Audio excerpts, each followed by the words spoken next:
we're going to start a new chapter on personality psychology. I want to start off this lecture by having you guys think about a teacher that you've had in the past.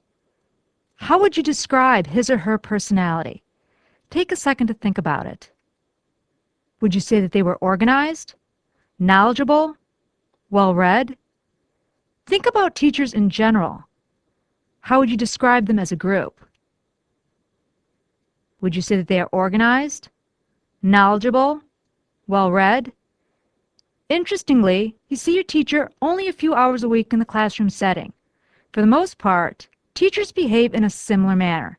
They come into class, they stand in front of the classroom, they lecture, and answer questions. And though they behave very similarly, there are differences. Some teachers are better than others. Some are more interesting than others. And some are better dressed than others. These differences are what we call personality. Personality is a set of characteristics that are consistent across time, consistent across situations, and distinguishes individuals from each other. Right now in psychology, there's been a huge debate as to how do we explain human behavior. There's the trait view that views behavior as being dependent on traits. A trait is a relatively consistent characteristic that is exhibited in different situations. So in other words, it doesn't matter what situation the person is in, they're going to behave the same way every time. A situationist view takes situationism. In other words, they explain behavior or see behavior as a function of the situation, not of internal traits. And the behaviors change with the situation.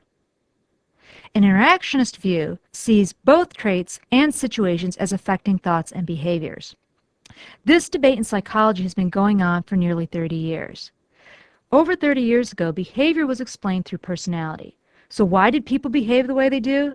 Because of their personality. This was the accepted way to explain behavior. Then social psychologists came along and would argue that people behave the way they do because of the situation.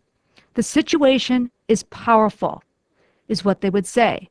And social psychologists make this argument that the situation is very, very powerful, and human behavior is very much dependent on the situation. Social psychologists went on to empirically prove that the situation can influence behavior. So when teachers come into the classroom, they stand in front of the classroom, they lecture, they answer questions because the situation demands it. And when teachers are in different situations, they will behave according to what that situation demands. Yet, you and I both know that there are individual differences between teachers. Well, why is that? Well, someone that takes a trait view or explains behavior based on traits would say that this is because of personality. This is because of individual differences. Now we explain behavior as a combination of both personality and situational factors. In other words, we take a more interactionist view on human behavior. When I say psychodynamic theory, the first person that should come to mind is Sigmund Freud. Freud divided the mind into two parts, the conscious and the unconscious. He really emphasizes the unconscious mind in explaining behavior. For him, these hidden thoughts and desires were what drove human behavior. As you can see here, we have an image of the iceberg. Freud uses the metaphor of the iceberg to explain the human mind. He would say the mind was like an iceberg. The tip of the iceberg is like the conscious mind, the part that we're aware of. Yet you can only see a very small part of it. The majority of the iceberg is underwater, like the majority of the mind is in the unconscious. You cannot see it. It's outside of our awareness. Freud believed the mind was divided up into three basic structures, the id, the superego, and the ego. To review what's on the slide, the id is inborn and unconscious, an instinctual source of sex and aggression, and it is driven by the pleasure principle. The superego is largely unconscious, contains all the morals and values of society and our family, and is driven by the idealistic principle. The ego tries to balance the competing demands of the id and the superego, and it is driven by the reality principle. The id is the source of our instincts and sex drives, and it is run by the pleasure principle. The focus of the pleasure principle is to make sure that we get enough pleasure. The superego is the source of all our morals and rules and is run by the idealistic principle. The focus of the idealistic principle is to be the best person that you can be. This means the most law-abiding, the most rule-conscious person that you can possibly be. The ego's job is to negotiate between the id and the superego to help you make decisions. As a society, Freud would say that we're pretty much an id-dominated society. Now, how does this ego negotiate between the id and the superego? Let's say, for example, you're in class and you're starving, and all you can think about is getting a huge hamburger. What would your id do? Your id would leave class immediately and go get a hamburger with extra cheese, large fries, and, what the hell, a large milkshake. What would your superego do? Well, your superego would stay in class, and then after class would order a salad without dressing. Your superego would not eat a hamburger because too much fat and calories. So how does your ego negotiate this? Your ego might negotiate by staying in class and then going out for a hamburger after class. Freud is one of the few psychologists that offers a unified theory of personality development. He does this through his psychosexual stages. Now, to review what's on your slide, your psychosexual stages are periods of personality development based on erogenous zones, and that a conflict must be resolved at every stage.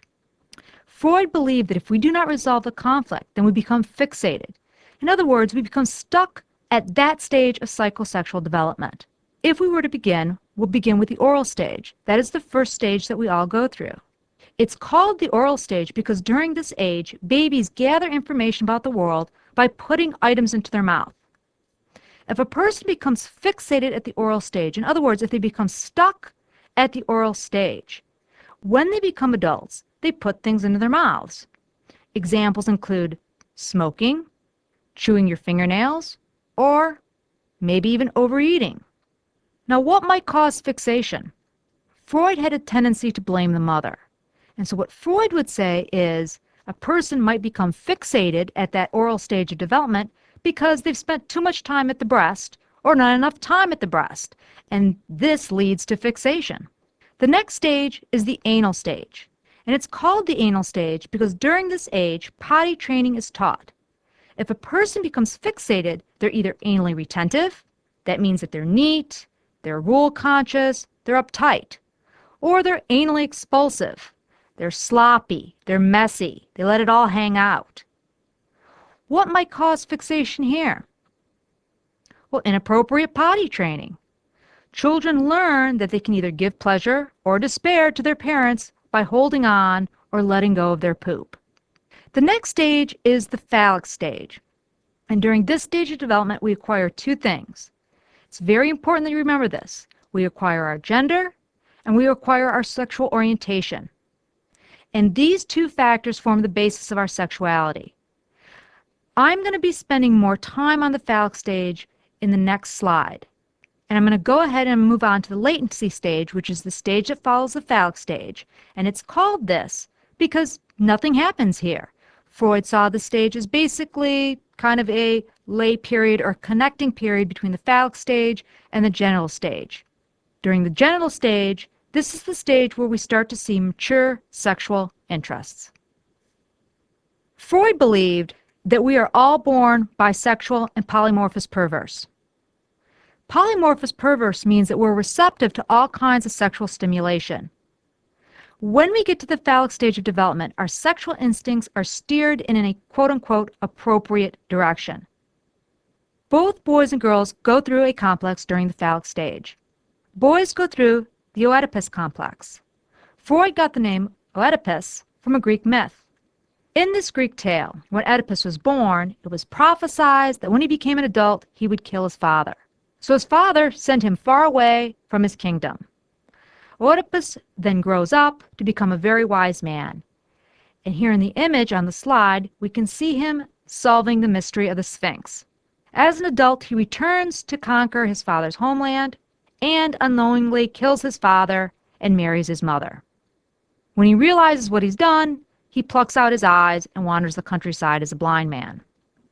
Girls also go through a complex called the Electra complex. And likewise, Freud got the name from a Greek myth. In this Greek tale, Electra tries to convince her brother to murder their father. The important thing that I want you to remember is that these complexes occur in the unconscious. And what's very key here is the process of identification, that we seek to identify with those that we fear. Remember what I told you guys. All of this is happening in the unconscious. Boys go through Oedipus complex. Now, reading from your slide, Oedipus complex is a young boy's impulses involve sexual feelings for the mother and the desire to eliminate the father. Freud believed that boys were very attached to their mothers, almost romantically, and they'd like to get rid of their fathers. They'd like to get them out of the picture. I have a nice little story about this. A good friend of mine, when her son was 3, his father would come home for lunch. And when his dad would walk in, he would run up to my friend, his mother, and he would wrap himself around her legs and say to his dad, "My mom, get your own. Making me lunch. Get your own lunch." He was very, very attached to his mom. And Freud would argue that this young boy was going through Oedipus complex. The other thing that Freud points out is that children during this age, they realize that they are different. Boys notice that they have a penis, and that girls, quote unquote, lack a penis. These are Freud's words. Not that girls have a vagina, but that they, quote unquote, lack a penis. When little boys see little girls with their lack of penis, they become alarmed. They see these little girls and they think, "Oh, I wonder what happened to her. I bet Dad found out that she wanted to be with Mom and get rid of him, and he cut it off." And they develop castration anxiety. They develop castration anxiety. This is a fear that the man's genitals are going to be removed. And they need to resolve this conflict. Remember, at every stage, there's a conflict that has to be resolved. So they have to resolve this castration anxiety. And how are these little boys going to resolve this castration anxiety? They resolve it by distancing themselves from their mothers and identifying with their fathers. Through this process of distancing themselves from their mothers and identifying with their fathers, they develop quote-unquote appropriate gender identification. Now, little girls go through electric complex. From your slide, we know that electric complex is a young girls develop a deep attachment to the father and compete with the mother for the father's attention. In other words, what Freud says is that little girls are very attached to their fathers and they'd like to get Mom out of the picture. They'd like to get rid of her. And there's something to this. A friend of mine, she is a physician. She doesn't buy into any of this Freudian theory, but told me the story about when her daughter turned 5, she came up to her and she said, "Mom, when I grow up, I'm going to marry Dad." And my friend pointed out to her, "Well, you know, I'm already married to Dad." And she said, "No, you'll be dead by then." So in other words, what Freud would say is that this little girl is very attached to very attached to Dad and would like to get Mom out of the picture. But then they too notice that boys are different from them. They see that boys have a penis and that they, quote unquote, lack a penis. And Freud writes that they become jealous. They become covetous. Freud literally writes this. They see it, they want it, they have to have it. In other words, they develop penis envy. They develop a wish to have the penis. Well, how do they resolve this? They resolve their penis envy by replacing the desire for a penis with a desire for a baby. And who has babies in the home? Mom does. So what they do is they distance themselves from their father and they identify with their mothers. They push away from Dad and they attach to Mom, thus developing quote-unquote appropriate gender identification. The second thing that I want you to know gets developed during the phallic stage is our sexual orientation. Freud believed that unresolved Oedipus or electric complexes causes identification with the opposite sex parent. In other words, what Freud argues is that men that do not resolve the conflict of castration anxiety during the phallic stage will struggle with their sexuality into adulthood. They will carry their castration anxiety into adulthood. And this unresolved castration anxiety will lead to homosexuality. So how is this possible? What kind of argument is Freud making here? Well, what Freud says is that when a man and a woman have sex, and the penis enters the vagina, the man can no longer see his penis. Freud believed the insertion of the penis into the vagina brings up all these unresolved castration anxiety, all this unresolved feelings of castration anxiety, and the man will avoid sexual relations with a woman. Now, I know that when men have sex with each other, sometimes he can't see the penis either. But remember, Freud was a Victorian, and he didn't think this far. He didn't think this kind of outside of his own Victorian box. What I want you to understand is that Freud believed that if a man does not resolve his castration anxiety in childhood, if he does not push away from his mother and identify with his father, he will carry that castration anxiety into adulthood, and sex with a woman will bring up these feelings and this fear of castration. Likewise with women, women that did not resolve their conflict of penis envy during the phallic stage would also struggle with sexuality in adulthood. If a young girl carries her penis envy into adulthood, she's going to strive to look and act like a man to compensate for her shortcomings, i.e. her lack of a penis. If she does not replace her longing for a penis with the longing for a child, she won't have any reason to have sex with a man. And Freud really believed that. If a young girl does not resolve her penis envy, if she does not distance herself from her father and identify with her mother, she will carry that penis envy into adulthood. She will not have replaced it with longing for a child and will have no reason to want to have sex with a man. Now, Freud did believe that through intensive psychotherapy, you could resolve these conflicts and redirect your attraction in a quote-unquote appropriate direction. Now, regardless of what you might think of Freud's psychosexual stages, one of the biggest contributions that Freud made to our understanding of human behavior was his development of defense mechanisms. We consider this to be one of the main contributions that Freud made to psychology. We still use them today to explain people's behaviors. I'll give examples to illustrate each defense mechanism that we go through. The first thing I want you guys to understand about defense mechanisms is that they are unconscious tactics. They're unconscious tactics that we use to protect ourselves from unacceptable or threatening thoughts or urges. So in other words, we have these unacceptable thoughts, we have these unacceptable urges, we don't want them to reach consciousness, so we use these defense mechanisms to keep them stuffed down, to keep them in the unconscious. The first defense mechanism is repression. This is where we block threatening thoughts, memories, and impulses from consciousness. So a great example of this is if a person is raped, they're going to take that event and they're going to push it into the unconscious so that it is as if it had never happened. Another very good example of this is if you have ever personally experienced or know someone who's been in a very serious car accident.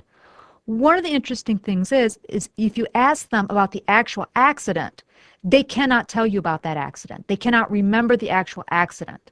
They might remember what happened up to the point of the accident, or they might remember what happened once the ambulance arrived, but they cannot relay the actual accident. And we would say that that is a great example of repression, that the accident is so traumatic, they simply have repressed it, pushed it into the unconscious. Another defense mechanism is denial. And this is where you just don't consciously acknowledge. You simply deny the threatening impulse. A really good example of this is if a person has a serious drug or alcohol problem and you confront them and they say, I don't have a problem. If they say I don't have a problem, we call that denial. Often what goes hand in hand with denial is projection. And that's when you attribute your own unacceptable thoughts to another person. So when that person with a drug or alcohol problem blames you, I don't have a problem, you have the problem, we call that projection. Another defense mechanism is displacement. This is where you redirect an impulse from an original target to one less threatening. A classic example of this is a man goes to work, he gets yelled at by his boss. The man goes home and he yells at his wife. His wife turns around and yells at the kids. The kids turn around and kick the dog, and the dog goes and bites the mailman. This is classic displacement. You're redirecting an impulse to a target that is less threatening. Sublimation. This is when you convert unacceptable energy or impulses into socially acceptable activities. So for example, let's say Susie likes to cut up dead animals. It's not socially acceptable to go around cutting up dead animals. So when she becomes an adult, she redirects these unacceptable energies, these unacceptable impulses into something that is more acceptable, like becoming a mortician or becoming a taxidermist. Reaction formation, changing unacceptable impulses or feelings into its opposite. So let's say John hates his brother. It's not socially acceptable to hate your brother. So when he sees his brother, he acts very friendly. He acts very loving towards his brother. Rationalization. This is creating explanations to justify threatening thoughts or actions. So for example, let's say we have a woman named Jane and her husband is a gambling addict. When confronted about his behavior, she defends him by saying he's actually trying to help the family by making some extra money at the casinos. There are a lot of critiques of Freud. Some of the critiques that I want you guys to be aware of is, first and foremost, his theory is really taken to task for not being scientific, for the fact that it is very hard to test what his theory is. The other major critique is that it's based on a very, very limited sample. He had a very small sample size. They were predominantly female, predominantly upper class, and predominantly from 19th century Vienna. So what the problem with this was is that you have a very small sample of very specific type of people, and he develops a theory that he turns and applies to everyone. And that sample size is just simply too limited to warrant being able to apply this theory to everyone. There are many other types of critiques of Freud, including feminist critiques, but what I want you guys to know for the exam is what I have listed right here. I'm going to spend a couple slides talking about two different Neo-Freudians. Freud had a tradition of training individuals in the techniques and theories of psychoanalysis. Some of these individuals then turned and broke with Freud over certain aspects of his theory. We call them Neo-Freudians, in other words, after Freud. Jung is one of those who broke with Freud. He broke with Freud specifically over his idea of the unconscious. Jung theorized that individuals had both a personal and a collective unconscious.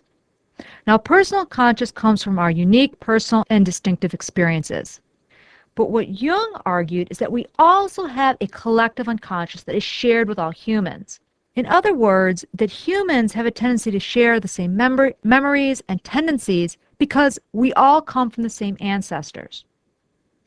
Now, how did Jung know that a collective unconscious existed?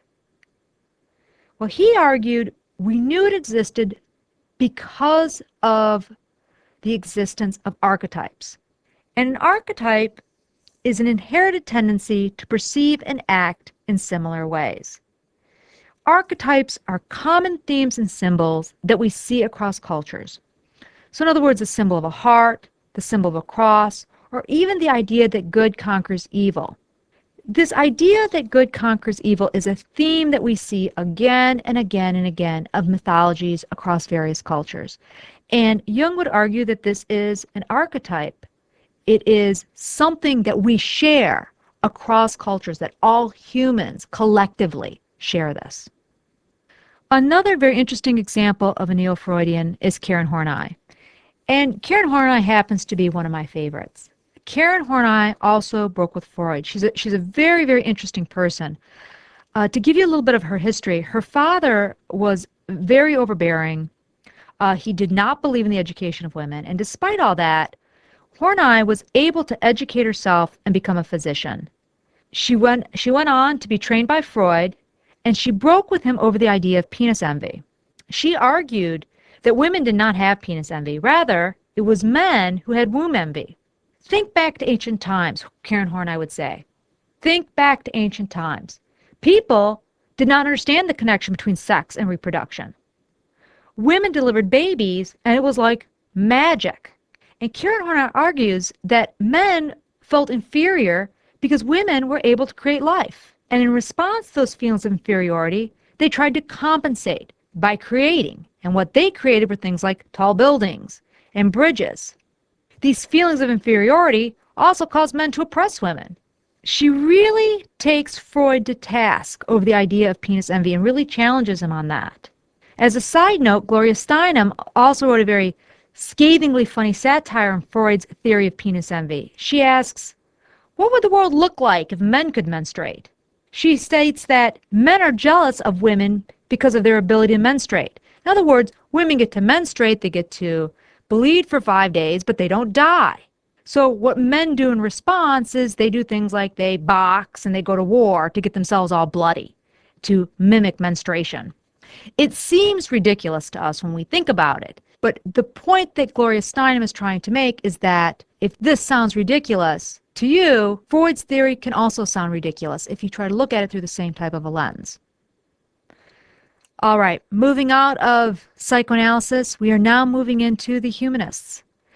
The main thing I want you to understand about humanist psychologists is that they are in direct opposition to the psychoanalysts. While psychoanalysts stressed the power of the unconscious mind, that the unconscious mind was the main generator or the main motivator of our behavior, humanism stresses the power of the conscious mind. They really emphasize self-determination and the conscious mind. They really believe that we are aware of what we're doing and that we have the ability to self-actualize and become better people.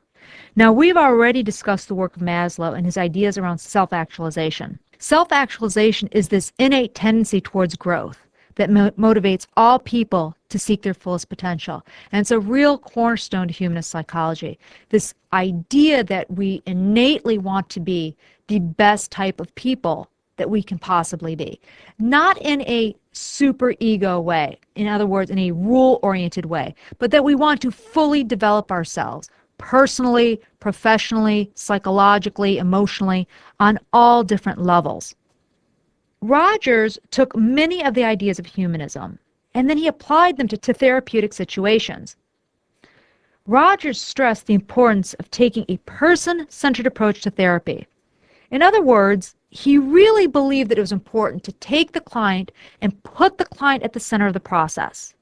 He believed that most psychological disorders were caused by the space between the real self, i.e. who you are, and the ideal self, who you want to be. This is called self-theory. And for the humanists, what's very important is this match between the ideal self and the real self, who you are and who you want to be. And when those two things are incongruent, it can lead to mental health issues. So how do you move beyond that? How do you make the real self and the ideal self congruent? Well, what Rogers would say is through unconditional positive regard. In other words, acceptance given without strings, love given without strings. And the humanists really believed that it was most important to have a person in your life that loved you no matter what. And as a therapist, you would give unconditional positive regard to your client, that you would accept them no matter what they said. The dominant theory currently in personality psychology is trait theory.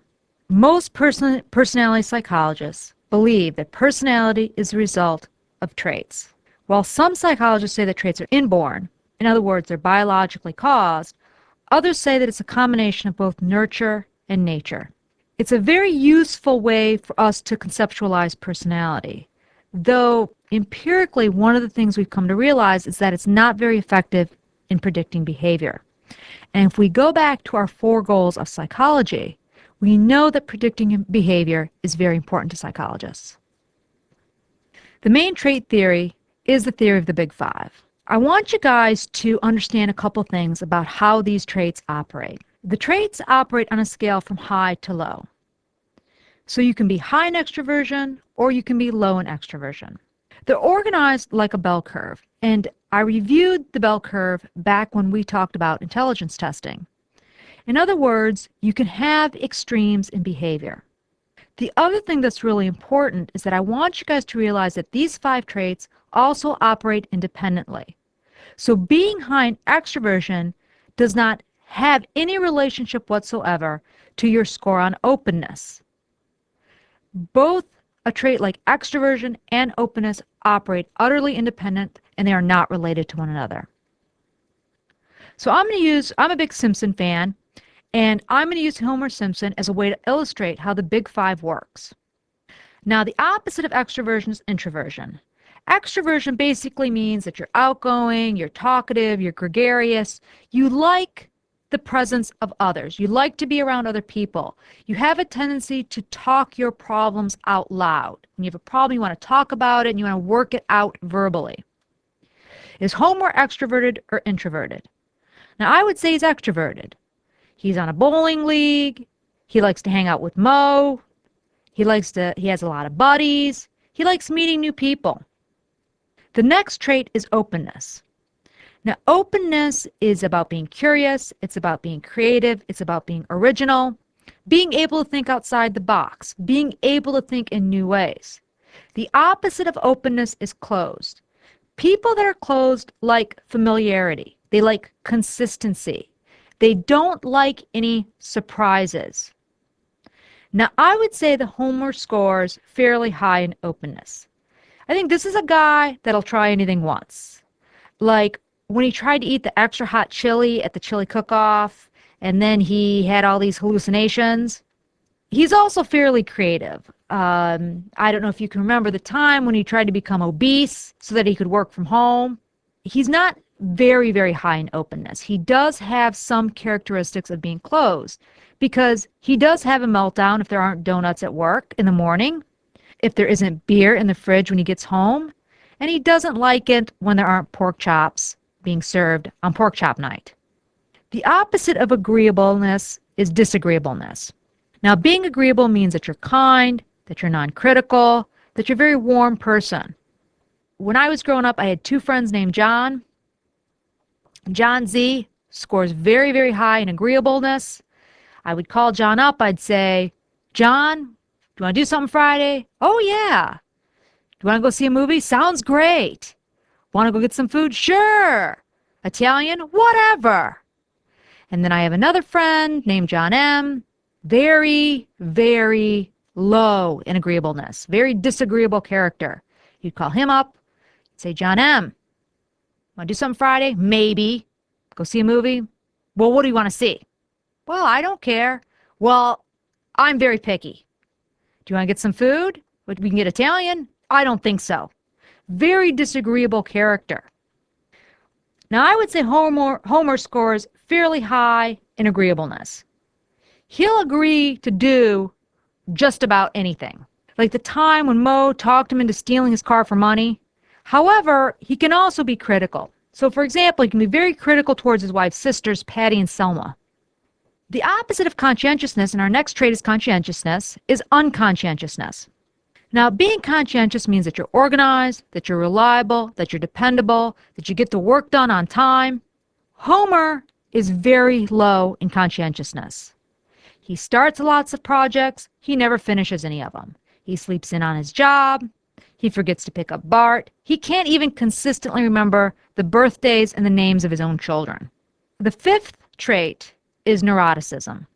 And the opposite of neuroticism is emotional calmness, emotional neutrality. People that are neurotic have a tendency to be very anxious, very tense, very emotionally unstable. Neurotics are prone to circular thinking. In other words, they think about the same things again and again. They're very, very anxious.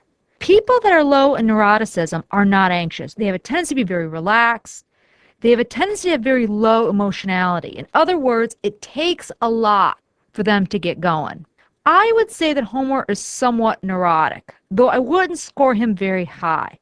He can be emotionally unstable, like when he tries to choke Bart. However, he's hardly tense or anxious. Marge is more tense and anxious. The super factors of personality are the next slide that you see. Basically, it just explains the big five in terms of a scale, and I want you guys to just go ahead and review it and become familiar with it. Some of the research that's recently been done on the Big Five has been the Minnesota twin studies. I've talked about the twin studies before. This is where they take twins that are identical and have been separated at birth. In other words, they look at individuals that share 100% of their genetic makeup, yet have grown up in different contexts to see if their surroundings have influenced their personalities. What they've done is they've taken and they've calculated heritability of personality traits. And they found a significant effect of heritability on traits. In other words, there seems to be somewhat of a genetic link between the big five and the ways that you behave. One of the other trait factor theories that I want you guys to be aware of is Eisnick's work. Now, he proposes a three-factor theory of personality based on extroversion, neuroticism, and psychoticism. The main reason I want you to be familiar with his work is that he does talk about psychoticism, or this idea of nonconformity, and the ways that it affects your behavior. Go over the slide and take a minute or two to make sure that you read about this in your textbook. We're going to go ahead and conclude up the lecture talking about the ways that psychologists measure personality. Basically, there are two ways that psychologists measure personality. It's either done objectively through objective tests or projectively. Personality inventories are an example of an objective test. Basically, these are paper pencil tests that list clear, specific questions, and people are basically asked to respond. Examples include things like questionnaires. They're very easy to score, they're statistically analyzed, and they produce a personality profile. The MMPI is a very good example of this. A projective test is relatively unstructured. The responses are seen as reflecting aspects of the individual's personality or unconscious mind. And the Rorschach test is an example. That's an ink blot test, and I have an example of that on the next slide. And we also have the TAT, which is your thematic apperception test. While objective tests have very clear, specific questions, projective tests are much more open. They're much more fluid. So if we look at the TAT or the Rorschach ink blot, psychologists basically would ask a subject to study these examples and to tell them what they see. And the psychologists then turn around and analyze the response. There's a lot of critiques of projective tests. There is the belief that these tests can be very, very subjective. In other words, they can be influenced by interpretation and thus bias of the psychologist. So let me give you an example of this. A friend of mine went to see a psychologist, and he showed her a Rorschach inkblot test. He asked her, well, what did you see? What are you seeing here? And she says she sees little bunnies hopping across the snow. And he told her, well, you have a problem with being aggressive. And she's like, no, in fact, I don't have any problem with being aggressive. There's a lot of critiques that go into these subjective tests in the fact that they are very open to bias. And that's something that I want you guys to understand about that. But I don't want you to think that only projective tests have criticism. Objective tests do too. And the major critique of the objective tests is that they are so focused, they have the potential to miss valuable information, that they really don't tap into that person's unconscious, or they really can't tap into the full picture of the person. Okay, this is an example of a Rorschach ink blot. Take a look at it. Think about what it looks like to you. To me, they all look like flattened bugs or bats.